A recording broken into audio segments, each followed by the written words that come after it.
Namaste Vidya. A very good morning to you all. Myself, Dr. Ravi Jain, Assistant Professor, Department of Practice of Medicine, Faculty of Homeopathic Science, JAYOTI VIDYAPEETH, Women's University. Today we will be discussing about the examination of unconscious patient. What all are the things that are needed to be performed? First of all, whenever an unconscious patient is brought to you, you have to first of all take the history. We have to ask for the presenting history, like ask for the figures. कब बेहोश हुआ, कब क्या हुआ था, what was the mode of onset of coma, the details of neurological symptoms before falling unconsciousness. बेहोश होने से पहले क्या हुआ था, ऐसी क्या चीज हुई थी जिसके बाद बेहोश हुआ. We have to ask for the history of trauma, कोई चोट लगी थी, or the detail of illicit drugs or poison or alcohol. कोई ड्रग्स लिया था या कोई जहर खा लिया या फिर उसने बहुत ज़्यादा अल्कोहल लिया. We have to check for the past history of the patient, ask for the liver and kidney disease. We have to check for the liver or kidney disease of the patient. Check for any history of hypertension, diabetes mellitus, endocrine disorders, or the cardiovascular diseases, or arrhythmias or epilepsy. We also have to check for the family history of the patient if there is any disease that can relate to coma or unconsciousness, like epilepsy, etc. And we also have to look for the personal history of the patient, his addictions and all. What he is taking regularly. Is he on drugs? Is he taking doing alcohol or drinking? Or is he taking any kind of drugs or sedatives? In the general physical examination, we have to first of all assess all the vital signs of the patients. Like we have to check for the patent airway. Is there any injury to the cervical spine? We have to check for the pulse, blood pressure, and respiratory rate. We also have to check for the history of any kind of convulsions. We have to start the management of the vital parameters if the vital parameters are disturbed and perform examination later on. So first of all, we have to manage the vital parameters. They are disturbed, and then later on we will start for examination. Examination of the skull. We have to check for the examination of the skull for any kind of trauma. We have to check the eyes for any kind of hemorrhage or ptosis. We have to check the pupils for the size and reaction to light. We also have to check the face for any kind of pallor, any kind of asymmetry or injury. The mouth has to be checked for any kind of bleeding, tongue bite or smell.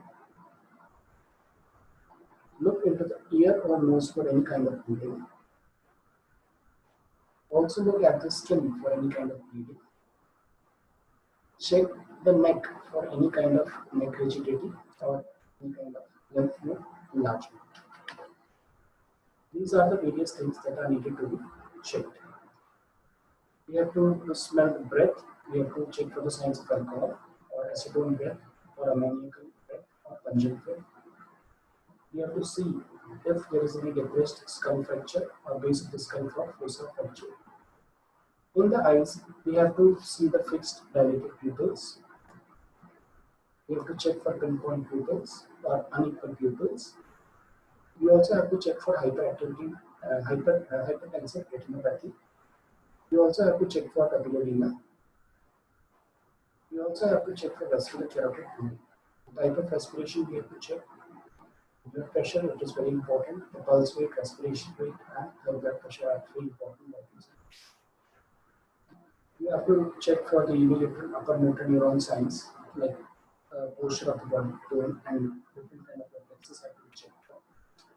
We also have to check for the plant response, measure the rectal temperature, both oral and rectal temperature has to be measured. We have to check for any kind of subcutaneous injection marks for the disease like diabetes mellitus. So many marks can be there. We have to check for the particular skin rashes or any kind of IV injections.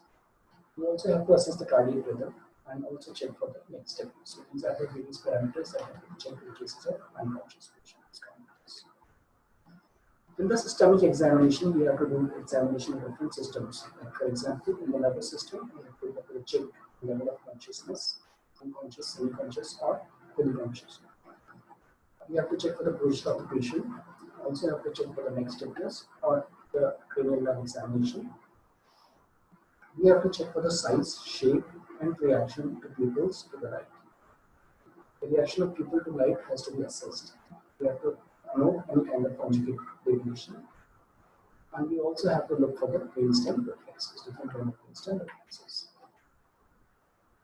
In the systemic examination of the eyes, we have to check for the dorsal movement, the oculovestibular reflex, the corneal reflexes. We have to look for the presence of focal neurological signs or motor paralysis. And we have to elicit the deeper tendon jerk for symmetry, asymmetry. In the cardiovascular system, we have to look for cardiomegaly, the signs of cardiomegaly. We have to auscultate for the cardiac breath. We also have to auscultate the heart for cardiovascular disease or arrhythmias.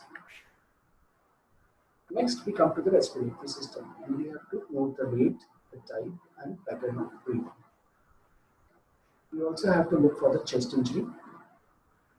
We have to auscultate for the crackles, wails, and wheezes, or any kind of respiratory problems or aspiration. Next, we have to perform the abdominal examination, and we have to look for the abdominal distension, any kind of rigidity, and ascites. We have to listen for the intestinal sounds and look for the signs of hepatic or renal insufficiency. Next comes the endocrine system, where we have to assess for any kind of endocrine disturbances, especially thyroid gland.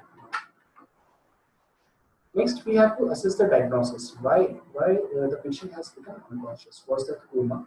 Or what is the cause? That cause has to be identified. And then various investigations have to be performed to reach at the diagnosis. These all things will be discussed in detail when we will be discussing that particular examination. In the next session, we will be discussing about the examination of transcranial nerves. This session was powered by digital version 2.0, JAYOTI VIDYAPEETH Women's University. I hope you are satisfied with my digital session. If you have any other, please mention in the comment box. I will try to resolve.